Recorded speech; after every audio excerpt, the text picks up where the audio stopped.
Shalom, shalom. It's Brother Baruch coming back with another little walk and talk, man. Anytime when you start, thinking about stuff, stuff getting to you, just take a walk, man. Take a walk, clear your mind, pray. It's the Most High real, man. Anything that's troubling you, pray to Him about it. And I don't care what nobody say. The Lord is the God over all flesh. So He can change anything, anybody's heart whenever He wants to. You know what I'm saying? All we got to do is just keep being obedient and to keep obeying Him. But I just want to come on here, for the new brothers, new sisters that's probably new to the truth. I'm still a babe, but it's a lot of things that I experienced in this thing, man. The number one thing I'm going to speak on is probably advice today. Advice. You can't go to everyone for advice, because not everybody's actually wise as they think that they are, man. And when I say this, I'm not saying this in no bad way. I'm meaning anytime that you get advice or you go to somebody for advice, evaluate their situation. If you go to somebody for advice for marriage, evaluate that person's marriage that you're going to, man. Because a lot of times we just go off by what somebody say. And sometimes not even what the Most High wants you to actually hear, man. So, the thing is that I'm really coming on here to say is that sometimes evil communication corrupts good manner. Sometimes some people give you bad advice, and that whole bad advice can corrupt your whole body, your spirit, and your soul. Like, say, for instance, you got, some food, and you leave it out for a long time. It's going to get mold on it. Mold's going to begin to grow all over it. That's how it is when you get bad advice. When you be around people that's not, when you're around people that don't give you good advice, it kind of turns into where it's like you're that piece of food that has mold all over it, and it starts to spread. That's how it really be. But we must not be that way, man. You know what I'm saying? That's why we have to evaluate, look at other people, self-examine ourselves, man, every day. You know what I'm saying? Just to the new people in the truth, man, just evaluate everything from now on, man. Evaluate. Don't rush anything. You know what I'm saying? Even towards the multiple wives, man. It's lawful, but it's not expedient, right? Get to know the woman that you're with. If she's not with that, don't force that upon her. Don't beat her up with scripture saying that she's going off because she doesn't want to accept that, right? It's a lot of things the Most High God's been showing me. A lot of men have good women, but a lot of men have good women that the Most High God blesses them with, but they mess it up all because of they never established and asked her from the beginning, is that something that she can deal with, right? We kind of we're the king, we're the man, we're the head, and we just run with that, man. But don't even know that sometimes that we can take advice from our ribs sometimes, man. Sometimes the Lord speaks through them to warn us sometimes, And it even gets to the point of we got to stop forcing things on our ribs, man. You know what I'm saying? Stuff that they're not comfortable with, man. You know what I'm saying? Then when they say no, we get mad and we argue with them. We start false accusing. We start overthinking. We start overstimulating, right? Off of them saying no, And then we pull out 3,000 scriptures telling them that they're off. But we're not even realize that we're going off because we're not showing patience. We're not showing the fruits of the Spirit. We're not teaching them. We're not dwelling with them according to knowledge. We are not remembering or valuing them because they are the weaker vessel. This is just something to really get on us men. We got to chill out, man. We got to love our wives. You know what I'm saying? The Bible speaks about loving your wife and be not bitter against them. Sometimes you can get advice from certain brothers and they'll teach you to stop. They basically say the new word is simping over your wife. Stop caring so much, you know. It gets to the point even where they say, let her do what she wants. But can somebody show me in the Bible where it says that? There's nothing wrong with loving your wife. There's nothing wrong with talking on the phone with your rib. There's nothing wrong with texting your rib every day.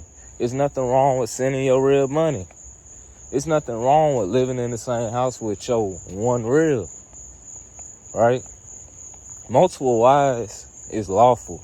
And I'm not speaking against it at all, but I'm saying it has ruined a lot of households. All because they have not established that with their first rib. And their first rib's not okay with it, man. You know what I'm saying? She's not prepared for that yet, man. You know what I'm saying? You know, and it even gets to the point where some men, you know what I'm saying, including myself, I'm just speaking as myself, for right now, I'm just focused on the one that I have. You know what I'm saying? Because not only if you get another one, you're going to have to deal with her. You're going to have to deal with all the things that she has to deal with. But your two ribs might collide. They might not see eye to eye. And you can't force that. Right? So why not just dwell with your rib according to knowledge, man? Why not just keep building her up every day, man? Because having multiple ribs comes with a lot of responsibilities, man. You know what I'm saying? It's a lot of things that go into that, man. You know? We got to start treating our wives how we want to be treated, man. Right? Sometimes when our ribs, when they see us texting another woman, you know, it kind of bothers them. You know what I'm saying? And if we put our foot in their shoes, when they text another man, that sets us off. That pisses us off. You know, as men, we get mad. You know what I'm saying? So y'all brothers, what I'm basically just saying, y'all brothers that just got one, just focus on your one. Don't be trying to focus on other ones right now, man. Especially if you know you can't take care of them right now. Or not even that, if you know it's going to cause heat and tension between you and your first rib. Just let that go, man. It's not worth it, bro. Like I said, a lot of marriages have ended because of you have not set the boundary of it. You forced it on her. Then you started beating her across the head with the Bible, not physically hitting her, but spiritually you were hitting her across the head, and she didn't want to hear it. So now you're going to Proverbs 28 and verse 9 talking about she's turning her ear away from hearing the law. See, now we're using the scriptures for strife and for our own contention, right? Not remembering that she is the weaker vessel. Yes, she has to be submissive. Yes, she has to listen. But she's not going to want to be submissive and listen to a man that's not communicating with her. A man that only hits her up for sex. A man that only, guess what? A man that only comes around when he wants to.